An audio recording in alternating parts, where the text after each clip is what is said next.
Sandeepji, मुंबईमधल्या AB form वाटपाला सुरुवात झालेली आहे. यशवंत किल्लेदार माहीममधले उमेदवार आहेत, त्यांना उमेदवारीचा पहिला फॉर्म त्यांनाच मिळालेला आहे.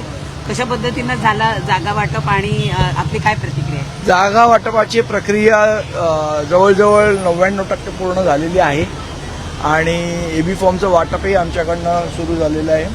पहिला एबी फॉर्म यशवंत किल्लेदार यांना सन्मान्य राजसाहेबांच्या हस्ते आज सुपूर्द करण्यात आला आणि आज संध्याकाळपर्यंत जवळजवळ सर्व उमेदवारांचे एबी फॉर्म देण्याची प्रक्रिया संपूर्ण होईल. तुम्ही म्हणताय की पूर्ण चर्चा संपत आलेली आहे.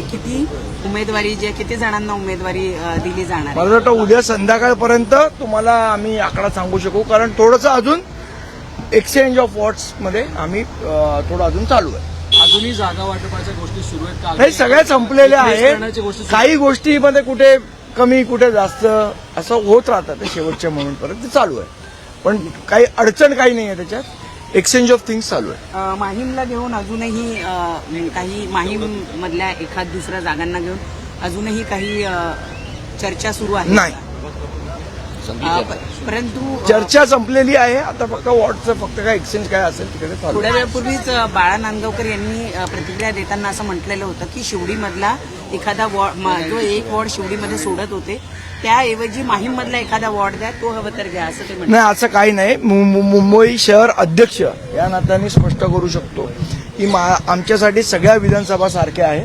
माहीम लाडकी आणि शिवडी दोडकी असातला भाग नाही. शिवडीचा जो हक्क आहे तो शिवडीलाच मिळाला पाहिजे आणि माहीमचा जो हक्क आहे तो माहीमला मिळाला पाहिजे.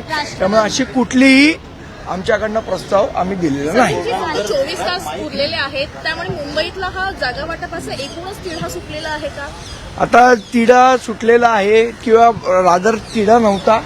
ज्या काय जागांचं वाटप होतं ते कंप्लीट झालेलं आहे. थोडं काय एक्सचेंज शेवटच्या मोमेंटला असतं तेवढं चालू राहील. आपण बघतोय की शरद पवारांसोबत तुमची चर्चा सुरू होती, मात्र शरद पवारांनी जी खेळी खेळली आहे, काही लोक त्यांचे अजित पवारांकडे पाठवले, काही भाजपामध्ये जात आहेत, जसं राखी जाधव. ही शरद पवारांची खेळी मानली जाते ठाकरे बंधूंना कुठेतरी शह देण्यासाठी. शरद पवारांच्या खेळ बऱ्या भल्यानं समजत नाही, मार का लहान कार्य कुठं काय. तर आज भाजपाची यादी आलेली आहे, जवळपास 10 ते 12 अमराठी उमेदवारांना 20 उमेदवार अमराठी आहेत. त्यामुळे येणाऱ्या महानगरपालिकेत महापौर मराठी होईल असा दावा ठोकणारे भाजप यांचा खरा चेहरा या यादीनंतर समोर आलाय.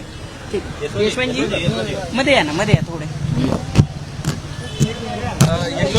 पहिले उमेदवार ठाकरे गट आणि मनसे यांच्यामध्ये जी काही रस्सीखेच ज्या जागांवरनं सुरू होती, त्यामधली एक प्रामुख्यानं तुमची जागा होती. गेल्या अनेक वर्षांपासून तुम्ही निवडणुकीच्या राजकारणासाठी प्रयत्न करत होता. आज अखेर तुमच्या हातात पहिला एबी फॉर्म स्वतः राज ठाकरेंनी दिला.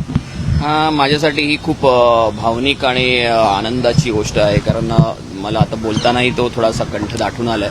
कारण बऱ्याच वर्षाच्या प्रतीक्षेनंतर कामाचा एक मोबदला मिळतो किंवा कामाची एक पोचपावती मिळते. ती पोचपावती माननीय राजसाहेबांनी मला ह्या फॉर्मच्या माध्यमातून दिलेली आहे. तर त्यांनी जो माझ्यावर विश्वास दर्शवला आहे तो मी सार्थ नक्की ठरवेल. तुम्ही मुंबई महानगरपालिकेमध्ये या आगळ्या वेगळ्या युतीचे जी 20 वर्षानंतर पहिल्यांदा होते, त्याचा नगरसेवक म्हणून जिंकून जाण्याची दाट शक्यता निर्माण झालेली आहे. काय वाटेल? नाही, मी 100% जिंकणार. माझा कॉन्फिडन्स आहे आणि माझ्यासोबत परत माझ्या पक्षाचे अनेक उमेदवार ह्या निवडणुकीमध्ये बहुमताने निवडून येतील याची आम्हाला खात्री आहे. आम्ही शहराध्यक्ष उपशहराध्यक्ष म्हणून आम्ही ती गॅरंटी तुम्हाला देऊ शकतो. पण ते जी रसिकेत जागा वाटपात सुरू होती, तुमच्या जागेवरनं मोठा हे होता, मात्र राज ठाकरे तुमच्या पाठीची यावेळी तुम्हाला कुठल्याही परिस्थितीत उमेदवारी मिळेल हा आग्रह राज ठाकरेंचा होता. नाही साहेब, सगळ्याच जागांच्या पाठी उभे होते. असं काही कुठल्या एका पर्टिक्युलर जागाच्या पाठी नव्हते. शेवट आमचे सगळेच जण सहकारी आहेत, त्यामुळे सगळ्यांसाठीच लढाई चालू होती. मीडियाच्या सोर्सेसना ह्या बातम्या मिळाल्या होत्या की माझ्यासाठी आग्रही सगळ्यांसाठी होते. परंतु मला पहिल्यांदा संधी मिळाली आणि पहिला एबी फॉर्म माझ्या हातात दिला, याचा मला प्रचंड खूप आनंद झालेला. धन्यवाद.